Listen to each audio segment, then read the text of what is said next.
This vial contains 250 billion nanoparticles. That's half the stars contained in the Milky Way. To put this another way, each one of these nanoparticles was the size of a grain of sand. It would fill an Olympic-size swimming pool. Now, why am I talking about the amount of nanoparticles? I'm talking about it because the system that you rely on to determine the concentration of your nanoparticles when you go to the store and you look at them on the shelf, 10 parts per million, 20 parts per million, 50 parts per million, that system is a lie. Let's find out why.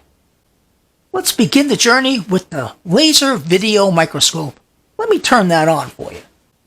That is a live picture of what 250 billion nanoparticles looks like. Now, how is that picture derived? I take a laser pointer, your typical, this is a green laser pointer.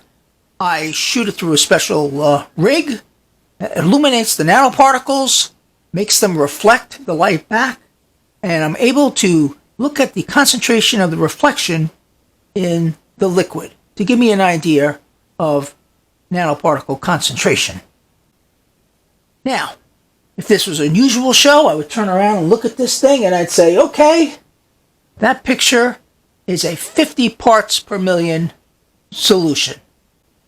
In these two vials, I have nanoparticle gold. Two different kinds. This vial here was made with low voltage DC electrolysis. It contains about 50 billion particles. Now, normally I would turn around and tell you it's a 10 parts per million solution. This vial here, which I opened the show with, was made with the infrared laser, and it has 250 billion particles in it. Normally I would turn around and tell you that it contains 50 parts per million solution. So this one has more, and this one has less. Here comes the interesting part about this whole thing. Before we get to that interesting part, I need to explain something about the parts per million formula.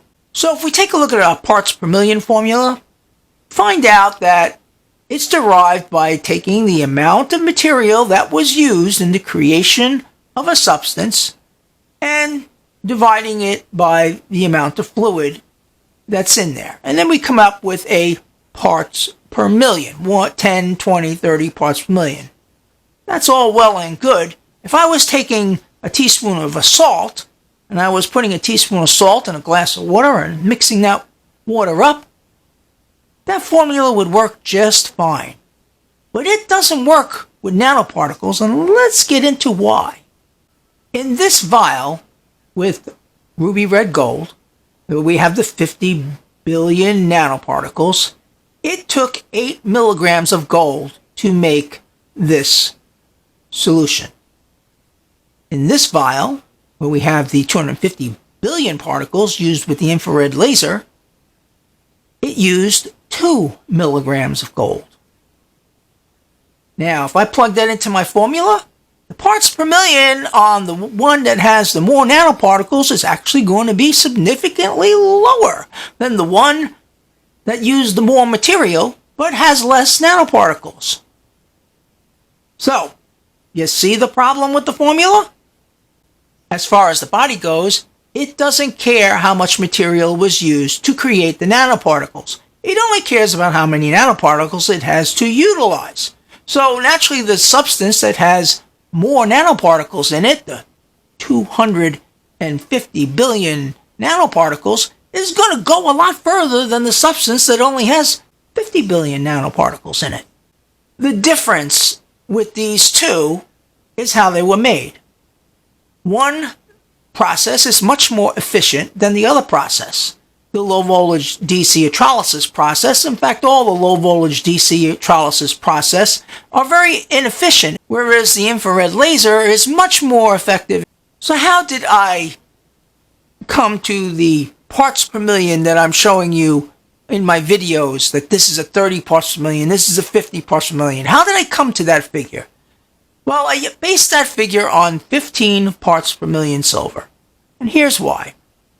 Silver is well documented, and it is well known that at 15 parts per million, it starts to turn brown.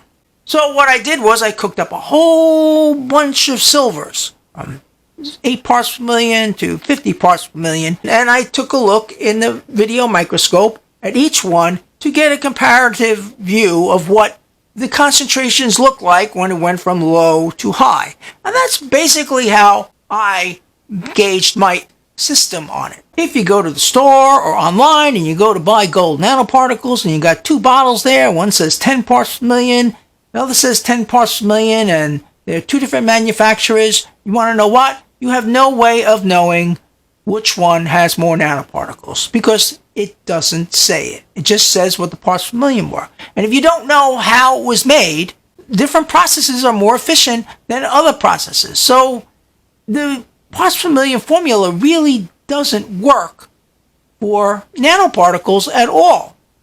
So what do we do going forward? I would love to see manufacturers start listing the number of nanoparticles per milliliter in their solution.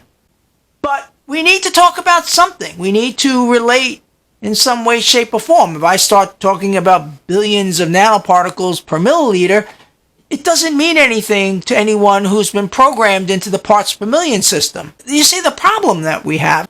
But at least now you know a little bit more than you did before about nanoparticle counting and parts per million. I'm Tom, Alchemy Wizard. Wizards, have a great day.